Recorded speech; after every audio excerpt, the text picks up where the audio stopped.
El expreso alemán de interciudades es uno de los trenes más rápidos del mundo, reconocido por su confort, lujo y seguridad, hasta que descarrila y se estrella a unos 200 kilómetros por hora.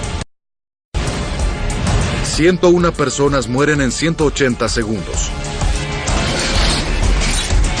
Este es el peor accidente en un tren de alta velocidad. Actualmente, utilizando tecnología computarizada, se puede establecer qué fue exactamente lo que falló.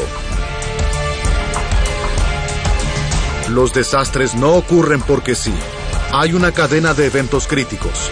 Descubriremos las decisiones fatales en los últimos segundos catastróficos. La tragedia ferroviaria de Eschede.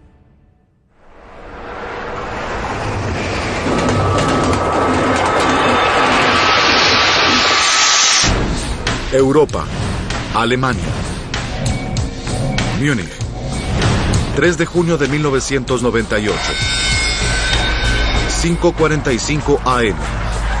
Los pasajeros abordan el expreso interciudades de 800 plazas. Antes de llegar a Hamburgo, el ICE 884 hará 7 paradas en un viaje de 850 kilómetros. Hamburgo es un destino muy popular por sus conexiones con centros de negocios y por sus hoteles de vacaciones junto al mar. 5:47 AM. El ICE 884 parte de Múnich. 12 vagones de lujo transportan a más de 400 pasajeros. El expreso interciudades es rápido, capaz de viajar a 250 kilómetros por hora. Dispone de avanzadas medidas de seguridad que incluyen coches hechos de aluminio fortificado y un sistema de monitoreo computarizado a bordo. Durante 7 años de servicio no ocurre ningún accidente fatal. Es tan avanzado que incluso Amtrak está considerando comprar el diseño para utilizarlo en las redes ferroviarias norteamericanas. La segunda parada del ICE 884 será en Nuremberg.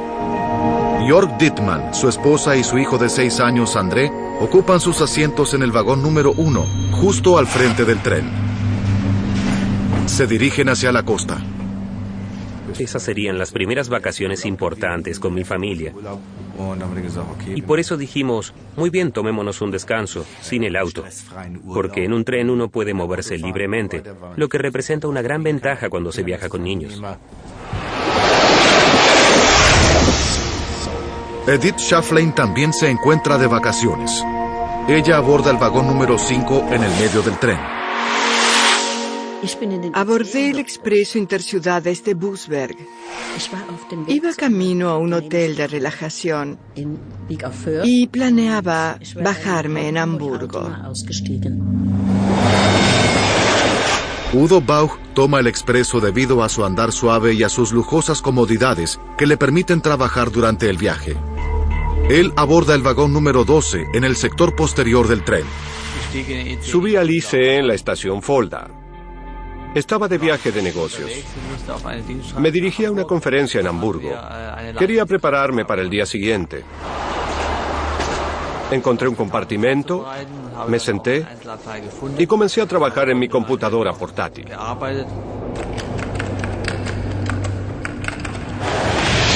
El tren alemán de alta velocidad ICE es un prestigioso proyecto de un país afamado por sus obras de ingeniería. Es puesto en funcionamiento el 2 de junio de 1991 en una celebración fastuosa. Se trata de algo más que de un nuevo tren. Con la caída del muro de Berlín 2 años antes, el avanzado ICE simboliza un futuro brillante para una Alemania unida. Una rutinaria velocidad de 250 kilómetros por hora promete acortar significativamente las horas de viaje. Sin embargo, su velocidad y su seguridad no son los únicos atractivos. También lo es su lujo. Los vagones tienen aire acondicionado. Sus asientos están equipados con audífonos y ofrecen varias opciones musicales. Algunos incluso tienen pantallas de televisión. Si este tren luce como la cabina de clase ejecutiva de un avión, es porque eso fue lo que sus diseñadores deseaban. El ICE instantáneamente hace furor entre los pasajeros. A tan solo 2 años de su lanzamiento, más de 65,000 personas utilizan sus servicios a diario, muchos atraídos por su velocidad, confort y conveniencia. Que tuviera alguna falla era inconcebible. 10:56 AM. A 5 horas de comenzado el viaje, los 400 pasajeros a bordo del ICE 884 se encuentran a tan solo 40 minutos de Hamburgo, su destino final. Hasta el momento todo se desarrolla normalmente. Sin embargo, algo está por cambiar.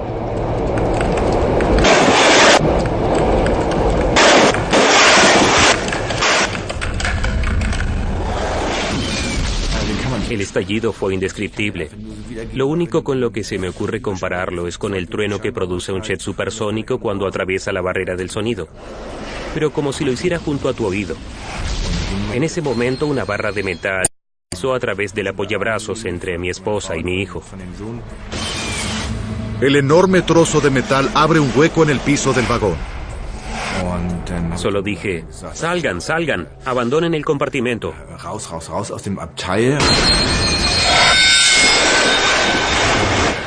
En el resto del tren se escucha el estallido, pero nadie tiene idea de lo que ocurre en el vagón número 1. Edith Schafflein está en el vagón 5, en el medio del tren.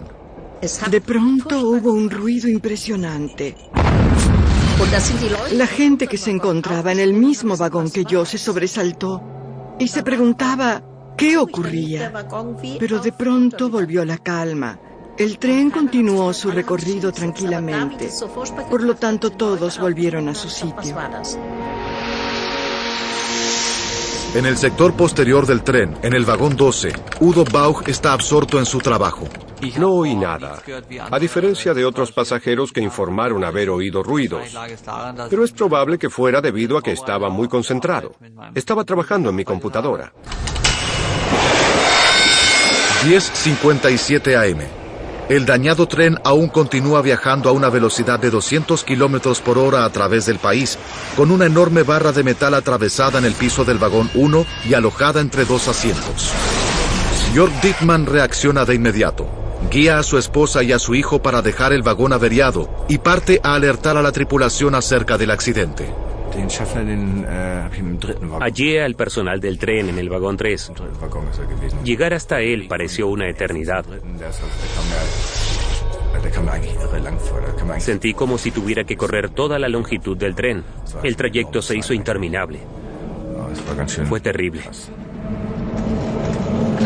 Sin embargo, el personal del tren le informa a Jörg que, de acuerdo a las normas de la compañía, él debe investigar el incidente antes de estar autorizado a activar los frenos de emergencia.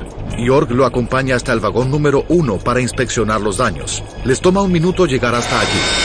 10:58 AM. El ICE 884 con 400 pasajeros a bordo se aproxima a la ciudad de Eschede a unos 200 kilómetros por hora. En un minuto, el pueblo adormecido se convertirá en el sinónimo del peor accidente en la historia de los trenes de alta velocidad. Una de sus residentes, Erika Karl, se encuentra en su hogar con su esposo. Su casa se encuentra junto a un puente, a solo 20 metros de las vías del ferrocarril. Estaba sentada en la cocina con mi esposo, tomando café y conversando sobre algunos cambios que deseábamos hacer en el jardín. Era un lindo día de verano.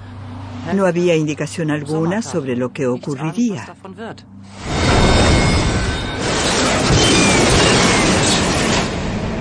A bordo del expreso, Jörg Dittmann sabe que algo muy grave ocurrió en el tren. Regresé al vagón con el personal del tren. Para entonces todo se balanceaba y ambos debíamos sujetarnos para no caernos. El ICE 884 se aproxima al puente de Eschede a 200 kilómetros por hora. De alguna manera esto va a detenerse y con suerte no ocurrirá nada terrible. Eso fue lo que pensé. Sin embargo, ocurrió lo peor. Un viaje de rutina en el expreso alemán de interciudades está a punto de convertirse en una tragedia. Sus 400 pasajeros no advierten que ocurre algo grave con el tren. Nadie, excepto un hombre. Jörg Dittmann está sentado con su familia en el vagón 1 cuando algo atraviesa el apoyabrazos. En este momento, él está intentando persuadir a un empleado para que detenga al tren. Incluso cuando el tren comenzó a balancearse, él no mostró ninguna intención de accionar los frenos de emergencia. Su única preocupación era saber qué era lo que andaba mal. Llegamos al primer vagón, y cuando estaba a punto de indicarle el asiento dañado, algo pasó. El tren, que viaja a una velocidad de 200 kilómetros por hora, descarrila y se dirige a toda velocidad hacia el puente. 10:59 AM. Erika Carl y su esposo Dieter oyen el ruido. Mi esposo dijo, creo que un avión se estrelló.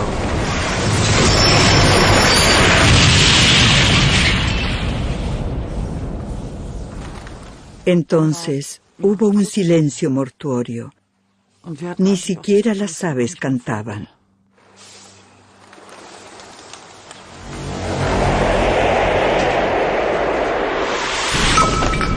Erika Carl, sin saberlo, sería la primera persona en la escena del accidente.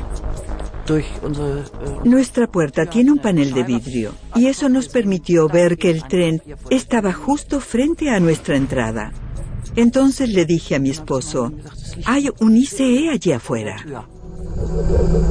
En la tranquilidad de Eschede, a solo 130 kilómetros de Hamburgo, estas son las fotografías que toma Erika Carl. Un vagón de 50 toneladas aterriza en su jardín. Sorprendentemente, el único daño que ocasiona en su casa es la rotura de un vidrio. Sin embargo, el daño en el tren es colosal. Hay más de 400 pasajeros en el tren accidentado. Jörg Dittmann se encuentra nuevamente cerca de su asiento en el vagón 1, al frente del tren. Miré al personal del tren que yacía en el piso y él me miró con su rostro ensangrentado. Ambos continuábamos mirándonos cuando preguntamos simultáneamente, ¿está usted bien? Increíblemente, el empleado del tren, Jörg, y su familia solo sufren heridas superficiales y pueden abandonar el tren caminando. Sin embargo, más allá del primer vagón, Edith Schafflein y Udo Bauch se encuentran gravemente heridos, al igual que otras más de 100 personas. 11:05 AM, 6 minutos después del accidente. Mientras los servicios de emergencia llegan, comienza a distinguirse la enormidad del desastre. Las primeras noticias revelan que el puente de 300 toneladas que se encuentra sobre la calle colapsó. La devastación es abrumadora.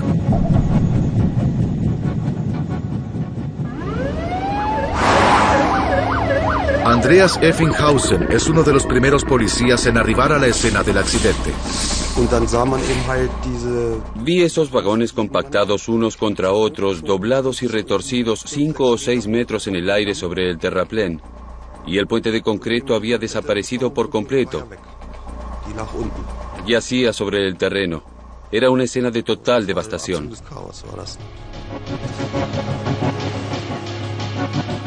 Ocho vagones del expreso se concentran en un área tan pequeña como el largo de un solo vagón.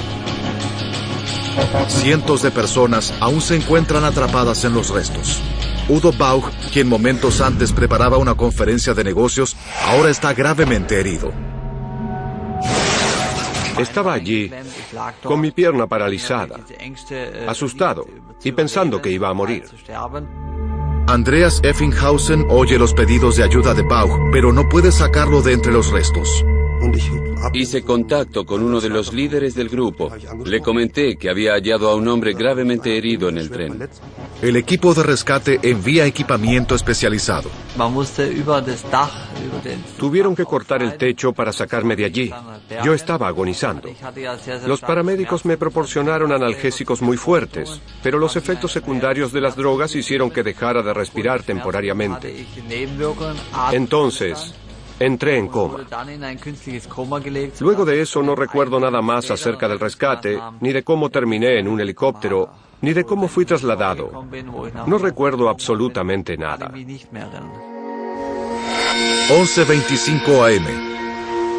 Conteos iniciales estiman que hay un número de 40 muertos y 40 heridos graves.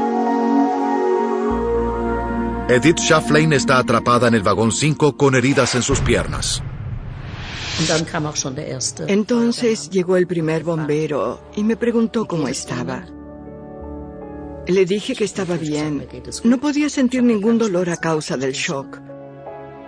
Luego me ayudó a salir por la ventana del otro lado del vagón. A pesar de sus heridas, Edith Schafflein puede trepar hasta la ventana para escapar y ser trasladada al hospital.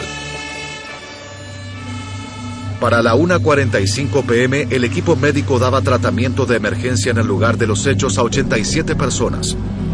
27 de ellos, en estado crítico, son trasladados hacia el hospital en helicóptero. El equipo de rescate no tiene idea sobre cuánta gente aún hay atrapada en el tren. Sin embargo, mientras hay una pequeña esperanza de encontrar sobrevivientes, la operación continúa, mañana, tarde y noche. Durante la noche, el equipo de rescate descubre los cuerpos de 2 trabajadores del ferrocarril. Estaban realizando trabajos rutinarios de mantenimiento sobre las vías del tren. El número de muertos asciende a 81. Durante las próximas 48 horas, los servicios de emergencias continúan su búsqueda desesperada, pero no encuentran a nadie con vida. El sábado a las 6:42 a.m., casi 3 días después del accidente, se suspenden las operaciones de rescate. 101 personas muertas y 105 heridos es el resultado del peor accidente en el mundo de un tren de alta velocidad.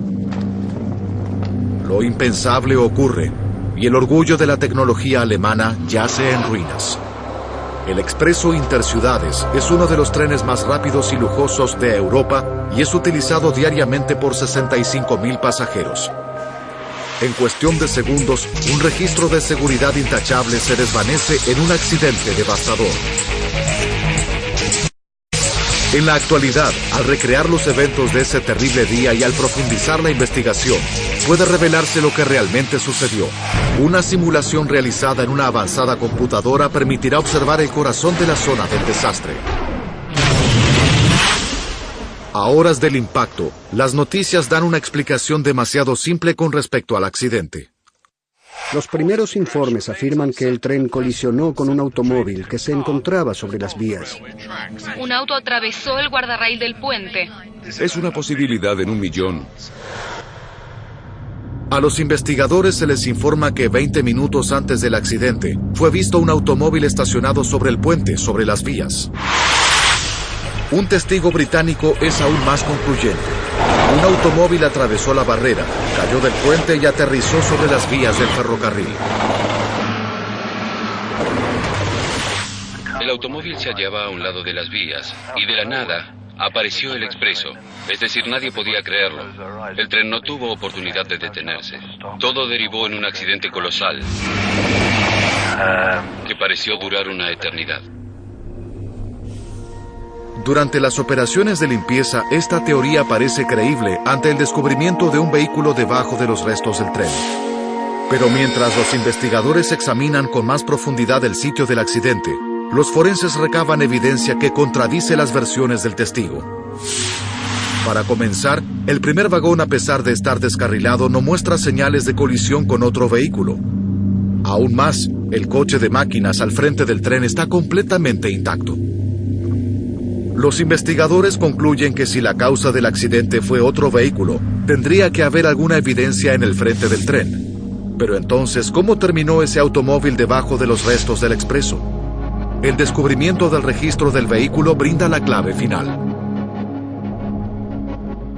Jürgen Figer, quien luego llevaría adelante un proceso en los tribunales de Eschede, explica.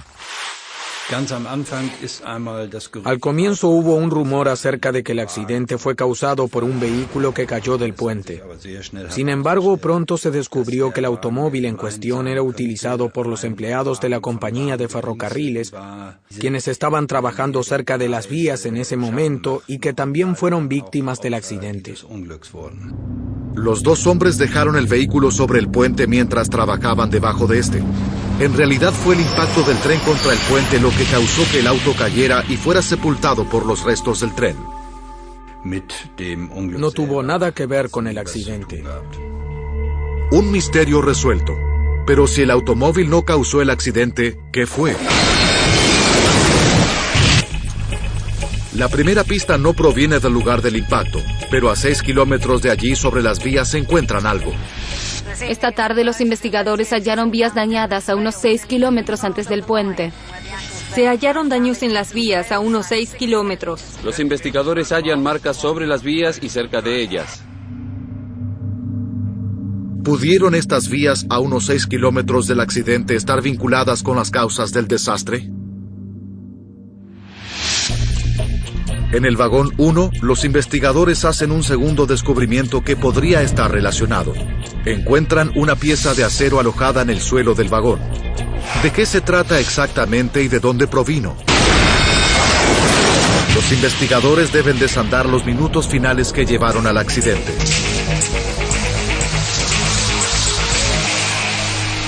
180 segundos antes del impacto. Jörg Dittmann está sentado con su familia en el vagón delantero. Mirábamos por la ventana y entonces oímos un estruendo increíble. Solo dije, salgan, salgan, abandonen el compartimento. El equipo de investigación encuentra que ese enorme trozo de metal que se introdujo en el compartimento de Jörg Dittmann es la misma pieza de metal que luego se encontró en el vagón 1. ¿De dónde proviene? El compartimento de Jörg Dittmann se encuentra directamente sobre las ruedas traseras del vagón 1. Un examen más detallado de las ruedas lleva a un descubrimiento asombroso. Una de ellas está seriamente dañada y su aro de acero completamente desprendido. Los investigadores concluyen que la pieza de metal atascada en el piso del vagón 1 se trata en realidad del aro dañado que se separó de la rueda y atravesó el piso del coche para terminar entre la esposa de Jörg y su hijo. Robert Laube era director de la Junta de Seguridad Nacional de Transporte de Estados Unidos en el momento del accidente. Parte de la rueda que se rompió se enderezó y colgaba del coche. La rueda fue transportada en esa posición mientras el tren viajaba a la velocidad de 180 kilómetros por hora. Es el aro de la rueda lo que roza las vías y provoca chispas a causa del metal que arrastra durante casi 6 kilómetros hasta el sitio del accidente. Sin embargo, la pérdida de un aro no debió hacer que el expreso de tecnología avanzada se estrellara tan catastróficamente. Y dado que el tren viaja otros 6 kilómetros antes de descarrilar, algo más debió suceder para que esta falla mecánica se convirtiera en un desastre mayúsculo. El equipo ahora dirige su atención a las vías anteriores al puente de Eschede. Aquí encuentran evidencia crucial. Los daños a las vías indican que 200 metros antes del puente el tren descarrila. ¿Por qué lo hace aquí y no en el punto donde se desprende el aro, 6 kilómetros antes? El punto donde el tren descarrila es donde la vía secundaria se cruza con la principal. Hay dos puntos que pueden desviar el tráfico de la vía principal a la secundaria. Para guiar a los trenes a través de estos puntos en forma segura, también hay guías conocidas como contracarriles. Los investigadores registran las vías en el punto de descarrilamiento y encuentran una pista crucial. Falta uno de los contracarriles. Una extensión de acero. Necesitan encontrarlo. Una búsqueda más exhaustiva no revela nada. Sin embargo, cuando examinan el interior de los restos del tren, descubren algo vital. Este es el vagón 1. Nuestras cámaras son las primeras en filmar dentro del tren desde las investigaciones. Hay láminas decoloradas y revistas por todos lados. Es como si el tiempo estuviera detenido en el 3 de junio de 1998 a las 10:59 am. Aquí se encuentra una respuesta. El daño en el compartimento en el cual viajaba Jörg Dittmann indica dónde se encuentra el aro desprendido, que rompió el piso del vagón y se alojó en el apoyabrazos. Pero a unos metros de allí, en el corredor, los investigadores hacen otro descubrimiento. Es el contracarriles perdido, que deja estos orificios en el piso y en el techo. Con este descubrimiento, Ahora pueden unirse las piezas de los últimos momentos del viaje del tren. 3,6 segundos antes del impacto cerca del puente de Eschede, el ICE 884 aún viaja a 200 kilómetros por hora, con el aro dañado de una rueda rozando las vías.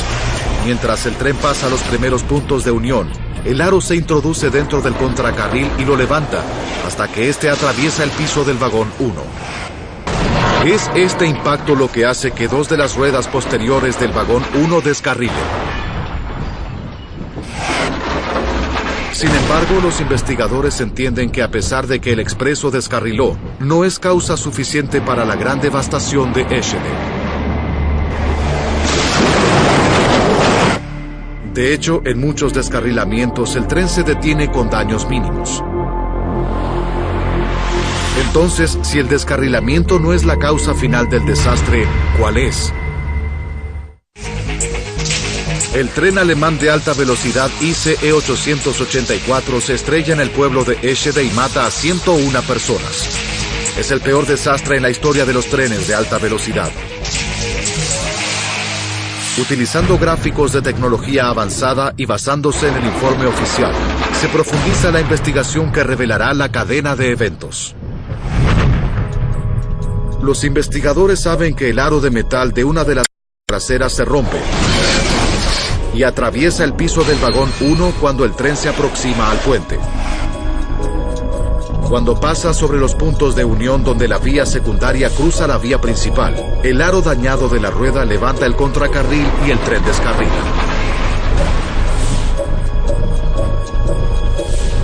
Aún así, el tren debió detenerse sin problemas, pero la cadena fatal de eventos continúa.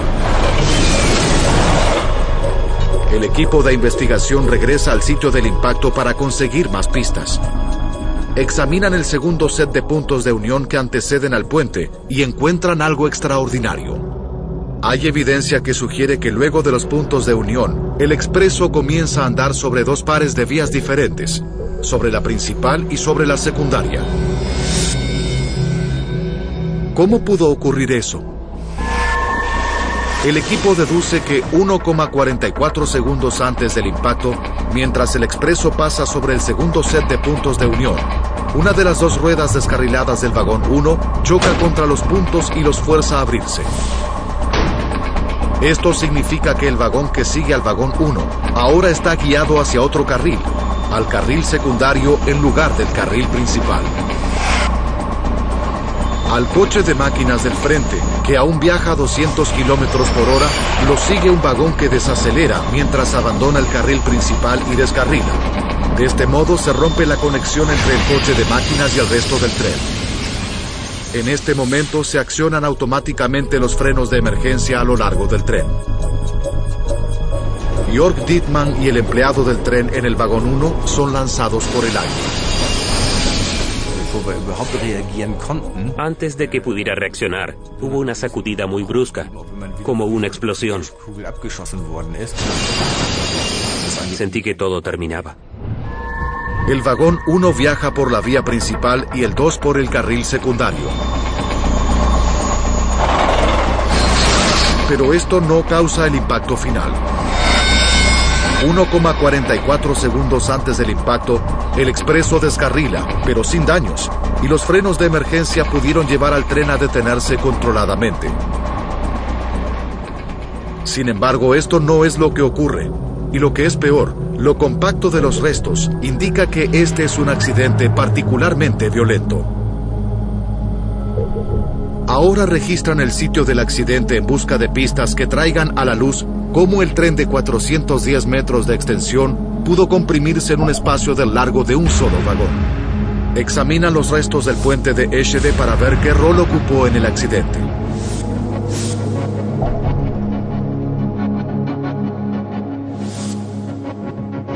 El puente está apoyado sobre columnas de concreto que se encuentran a 2 metros de las vías. Es esta proximidad a las vías el nuevo foco de atención de la investigación. Ayuda a reconstruir la próxima secuencia de eventos. Cerca de 3 minutos después de la rotura de la rueda, el expreso alcanza el puente de Eschede a una velocidad de 200 kilómetros por hora. El coche de máquinas y el vagón 1 y 2 pasan debajo del puente sin tocarlo. Pero el vagón 3 se abre en el descarrilamiento y se estrella contra las columnas. El ICE 884 colisiona contra el puente de Eschede. El vagón 3 se desvía a la vía muerta y se balancea hacia la derecha. En ese momento, impacta contra el soporte del puente y derrumba las columnas. Cuando el coche 3 destruye las columnas, el puente colapsa. El coche 4 alcanza a pasar el puente caído y se catapulta de las vías para estrellarse contra unos árboles cercanos. Mientras el coche 5 pasa bajo el puente colapsado, se estrella contra toneladas de concreto caído y la mitad posterior se destruye totalmente. Edith Schafflein viaja en la mitad anterior del coche 5. No hubo tiempo de pensar. Oí el estruendo y fui arrojada por el aire. Fui catapultada de izquierda a derecha. Vi que las ventanas se hacían añicos y que el tren se retorcía. Era imposible imaginar cómo podía destruirse de esa manera, totalmente destrozado. Inmediatamente detrás del vagón 5, el vagón comedor se estrella a una altura de 15 centímetros por encima del puente caído. Los restos ahora bloquean el camino de los 6 vagones restantes y el sector posterior del coche de máquinas, que viaja a unos 200 kilómetros por hora, se estrella contra los restos. Udo Bauch está en el vagón de pasajeros número 12. Hubo un gran estruendo, como nunca oí en mi vida. Y luego todo ocurrió muy rápidamente. Volé dentro del compartimento, de izquierda a derecha, de arriba hacia abajo, hasta que aterricé agonizante. 101 personas mueren en el accidente de Eschede. Parece ser el resultado de una trágica cadena de eventos. Una rueda dañada, algunos puntos de unión, un puente. Todo combinado crea el mayor desastre en la historia de los trenes de alta velocidad. Si este es el caso, si se trata de un accidente en 1 millón, entonces la reputación del ICE como un tren seguro permanecerá intacta. Pero en la próxima etapa de investigaciones se hace un descubrimiento increíble que prueba que el accidente pudo ser evitado fácilmente.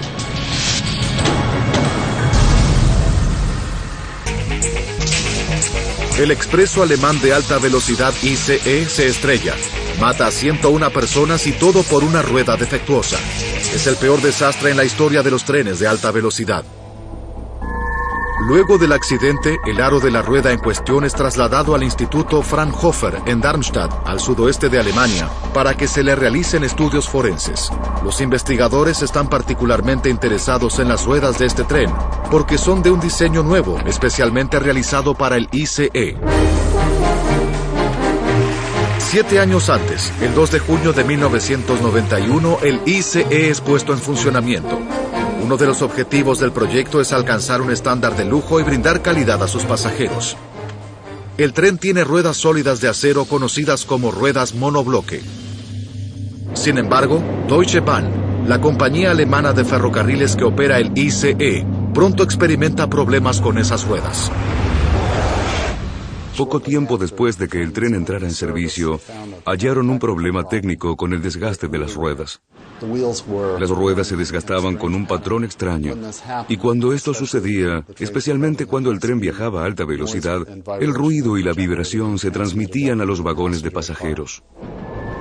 El vagón donde se hacía más evidente era el vagón comedor, donde la vajilla temblaba y los vasos derramaban su contenido. Era el tipo de imagen que Deutsche Bahn quería evitar.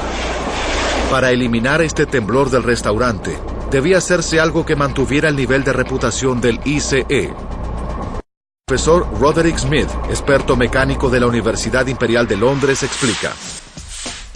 ¿Qué pasos se debían tomar? Desde un cambio radical en el diseño de las vías mismas, lo cual claramente no era práctico, o un gran rediseño del vehículo. Algunos cambios en su suspensión o algunos cambios en sus ruedas.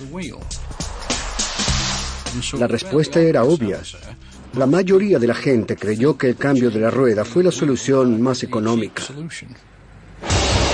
A 2 meses del lanzamiento del prestigioso ICE, bajo la presión de hallar una solución, Deutsche Bahn decide reemplazar sus ruedas monobloques originales con ruedas de 2 piezas. ¿Cómo mejoraría el andar del tren?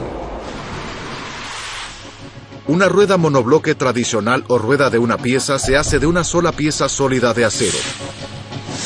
Pero la rueda de 2 piezas o duobloque posee una rueda interna rodeada por un aro externo. Entre ambas ruedas hay una goma, diseñada para absorber las vibraciones y brindar un andar más suave.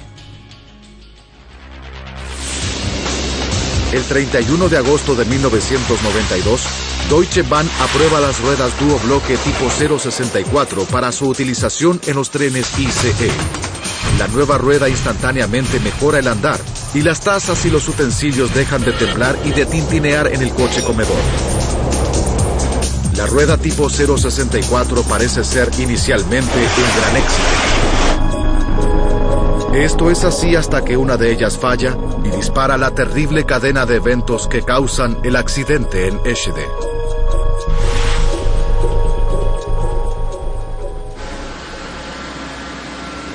Los científicos del Instituto Fraunhofer están ansiosos por descubrir si hay una falla inherente en este tipo de rueda que pudo causar más accidentes. Utilizan sofisticados aparatos de testeo que simulan el desgaste total de la vida útil de la rueda en cuestión de días. Mientras examinan el aro dañado del tren de la tragedia de Eschede, hacen un descubrimiento alarmante.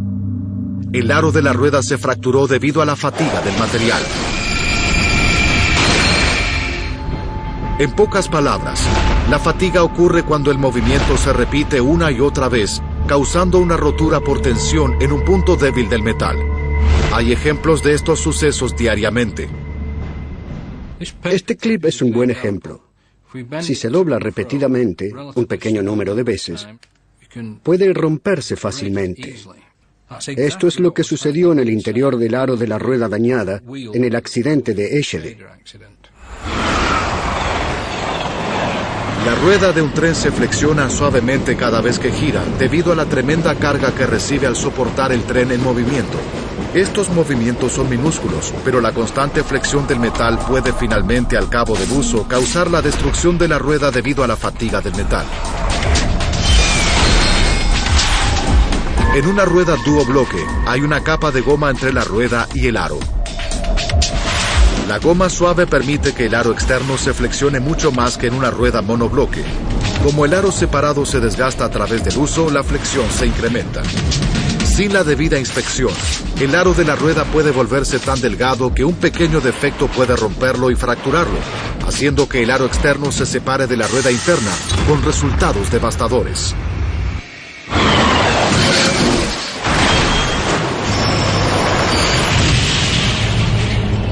En el caso del ICE 884, esto es exactamente lo que ocurre. Pero la fatiga del metal de las ruedas de un tren usualmente se desarrollan en un periodo de meses o años. Entonces, ¿por qué no las detectaron los técnicos de Deutsche Bahn durante las inspecciones rutinarias de mantenimiento? Esta es la respuesta brindada por Deutsche Bahn al equipo de investigación.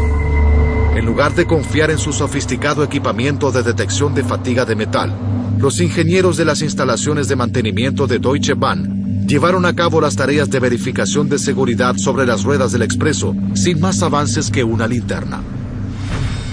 Como técnica de inspección para cualquier clase de rueda, el uso de linternas solo permite detectar las quebraduras más grandes y peligrosas, pero no una pequeña fractura por fatiga del material en el comienzo de su vida útil.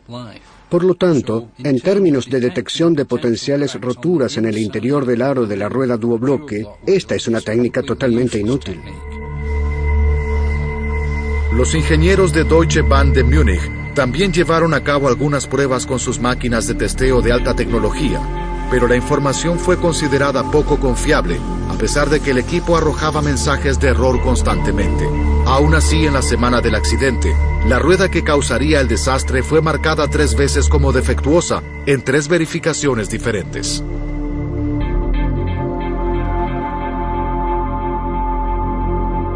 Cuando los investigadores bajan los informes de mantenimiento del tren de la computadora de a bordo, hacen otro descubrimiento asombroso. Encuentran que desde el mes de abril, 2 meses antes del accidente, los inspectores y otros empleados del tren reciben 8 quejas diferentes acerca de ruidos y vibraciones inusuales provenientes del carro que lleva la rueda defectuosa. Deutsche Bahn no reemplaza la rueda.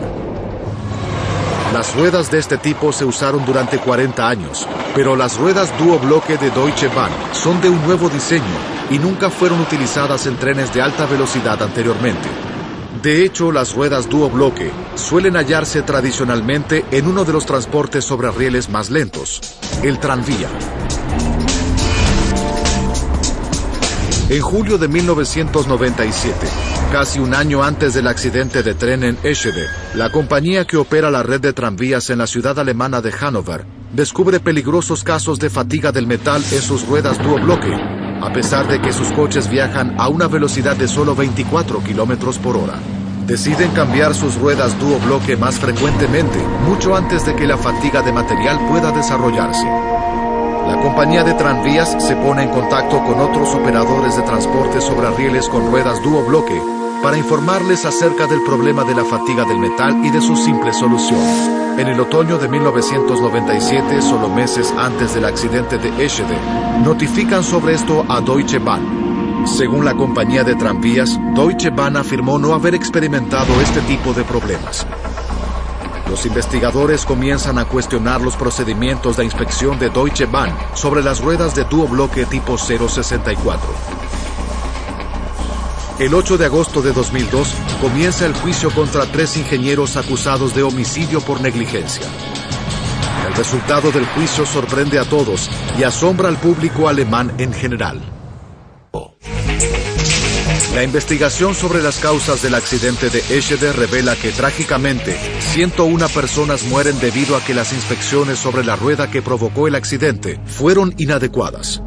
3 individuos, 2 ingenieros de Deutsche Bahn y un empleado del productor de ruedas, BBB, son acusados de homicidio por negligencia y de daños físicos a las personas. La defensa de los ingenieros afirma que ellos siguieron las técnicas estándar de la época y que la fractura de la rueda no podía predecirse. Deutsche Bahn no se encuentra en el banquillo, ya que en Alemania solo las personas pueden ser llevadas a juicio, no las compañías. Luego de 8 meses, el juicio termina en controversia.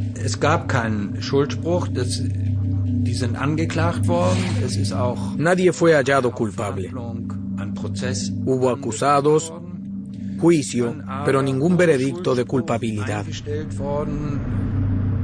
Las leyes alemanas, cuando no hay un culpable sustancial, pueden concluir un juicio sin culpables y con fianzas o multas aplicadas a modo de compromiso. Eso es lo que ocurre en el caso del juicio por el accidente de tren en Eschede. Los querellantes y la defensa aceptan llegar a un acuerdo. Ninguno es hallado culpable de homicidio por negligencia, pero el tribunal aplica una multa de 10.000 euros a los ingenieros. Las familias de las víctimas y los sobrevivientes del accidente están furiosos. La decisión del tribunal hace que exijan mucho más por su compensación. Para mí fue una gran desilusión el hecho de que las leyes alemanas se encontraran en tal estado. En otros países, curiosamente, estas cosas funcionan sin inconvenientes y poseen excelentes, mucho mejores esquemas de cuidado de las víctimas. Solo en nuestro país, extrañamente, esto no es posible. Parece increíble. Poco después del accidente, Deutsche Bahn comenzó a realizar pagos de motu propio a las familias que perdieron a sus seres queridos en el accidente. El monto fue de 30.000 marcos alemanes por cada persona fallecida. Este ofrecimiento fue tomado con indignación por muchas personas. 30.000 marcos por cada persona muerta. Parece una broma. Deutsche Bahn posteriormente llegó a un arreglo financiero con muchas de las víctimas, pero para Edith el dinero tiene un efecto muy limitado sobre su calidad de vida. Todos los tendones de mis piernas se quebraron totalmente y aún tengo problemas con eso. Todavía hoy debo hacer muchos esfuerzos cada día. Inmediatamente después del accidente, Udo Bauch pasa 17 días en estado de coma. Actualmente está discapacitado y no puede trabajar. se reúne con el policía que le salvó la vida, Andreas Effenhausen, quien le pidió que fuera el padrino de su hija Marie, nacida 3 años después del accidente. Agradecido por estar con vida, Udo construye un altar conmemorativo.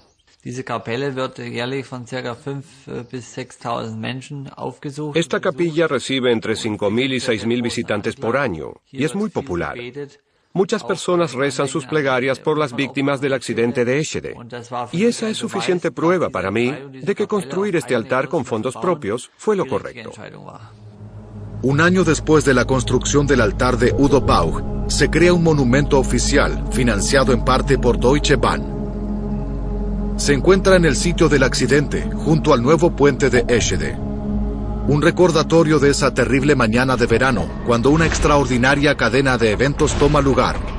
Una rueda mal mantenida se rompe y atraviesa el piso del tren.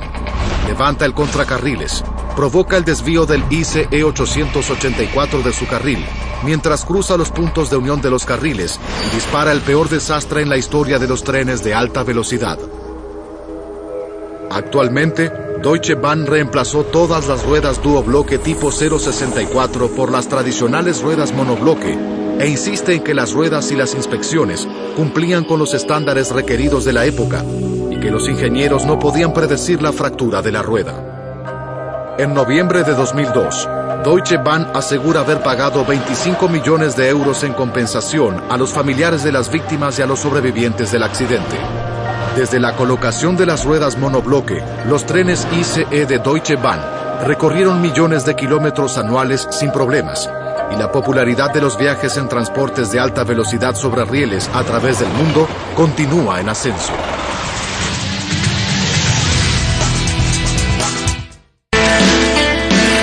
El líder de la manada. Nueva serie. Estreno próximo jueves a las 9 por Nat Geo.